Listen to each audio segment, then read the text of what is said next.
dari kelompok 5 akan menyajikan video mengenai materi peran organisasi Islam di Indonesia. Selamat menyaksikan! Halo semuanya, tahukah kamu, jauh sebelum Indonesia merdeka, organisasi-organisasi Islam sudah menjadi motor penggerak terhadap perlawanan penjajah. Di video kali ini, kita akan menelusuri kontribusi besar dari organisasi-organisasi Islam yang ada di Indonesia. Sebagaimana dicatat oleh Sekretariat Kabinet Republik Indonesia, Ormas Islam bukan hanya sekadar wadah untuk ibadah, melainkan mitra strategis pemerintah dan jembatan aspirasi masyarakat.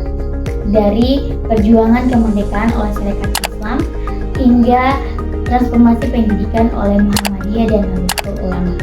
Mari kita simak bagaimana organisasi-organisasi ini membentuk wajah Indonesia yang kita kenal sekarang.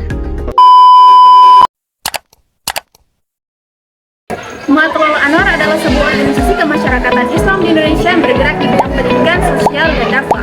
Tujuan Jematul Anwar adalah membina umat Islam agar lebih berakhlak dan berilmu. Jematul Anwar didirikan pada tanggal 1916 di Menes, Pandeglang, Banten. Pendiri utama Jematul Anwar adalah Kiai Haji Mas Abdul Rahman. Jematul Anwar berperan dalam membangkitkan semangat berjuang umat Islam di Indonesia, membina kader ulama dan pejuang, serta membantu konsolidasi masyarakat Muslim di Indonesia dalam mempertahankan dan mengisi kemerdekaan khususnya di wilayah Banten dan sekitarnya. Jematul Anwar berperan dalam pengembangan pendidikan melalui madrasah, pesantren, dan perguruan tinggi, serta menyelenggarakan dakwah Islam modern, sekaligus mendukung kegiatan sosial dan pemberdayaan umat, dan mendukung persatuan bangsa berdasarkan Pancasila dan NKRI. Nahdlatul Watan merupakan organisasi kemasyarakatan Islam terbesar di Pulau Lombok, Nusa Tenggara Barat yang bergerak di bidang pendidikan, sosial, dan dakwah Islamiyah. Organisasi ini berlandaskan paham Ahlus Sunnah wal Jamaah ala mazhab Syafi'i. Secara resmi, Nahdlatul Watan didirikan pada 1 Maret 1953 di Pancor, Lombok Timur. Namun cikal bakalnya telah dimulai jauh sebelumnya melalui Madrasah Nahdlatul Watan Diniyah Islamiyah pada tahun 1937 dan Madrasah Nahdlatul Banat Diniyah Islamiyah pada tahun 1943. Sosok di balik berdirinya organisasi ini adalah Tuan Guru Kiai Haji Muhammad Zainuddin Abdul Majid atau lebih dikenal sebagai Hamzah Wadi, seorang pahlawan nasional Indonesia.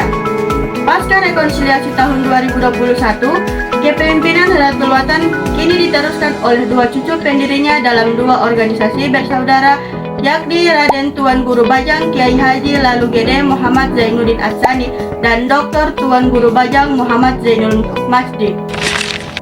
Sejarah mencatat peran besar Nahdlatul Watan sejak masa awal kemerdekaan, di mana sang pendiri membentuk gerakan mujahidin untuk melawan penjajah Belanda di wilayah Sunda Kecil. Selain perjuangan fisik, Nahdlatul Watan menjadi pusat mobilisasi santri dan masyarakat dalam mendukung kedaulatan NKRI melalui jaringan madrasahnya.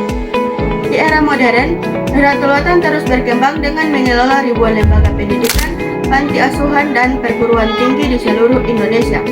Organisasi ini juga menunjukkan progresivitasnya dengan menjadi organisasi Islam pertama yang membangun kantor pusat di IKN Nusantara. Melalui dakwahnya, Nahdlatul Watan aktif menyebarkan nilai-nilai Islam yang moderat serta memperkuat rasa kebangsaan di tengah masyarakat. Muhammadiyah adalah gerakan Islam, dakwah amar ma'ruf nahi munkar dan tajdid yang bersumber pada Al-Quran dan As-Sunnah. Secara etimologis, namanya berarti pengikut Nabi Muhammad SAW dengan visi membangun masyarakat Islam dengan sebenar-benarnya. Muhammadiyah didirikan pada tanggal 18 November tahun 1912 atau 8 Zulhijjah 1330 Hijriah di kota Kauman oleh Kiai Haji Ahmad Dahlan. Muhammadiyah memiliki peran penting sejak awal kemerdekaan hingga era sekarang. Pada masa awal kemerdekaan, kader Muhammadiyah seperti Kiai Bagus Hadi Kusumo dan Kasman Singo Dimejo berperan aktif dalam PPU PKI dan PPKI untuk merumuskan Pancasila dan Undang-Undang Dasar 1945 serta melahirkan tokoh nasional seperti Jenderal Sudirman dan Insinyur Soekarno.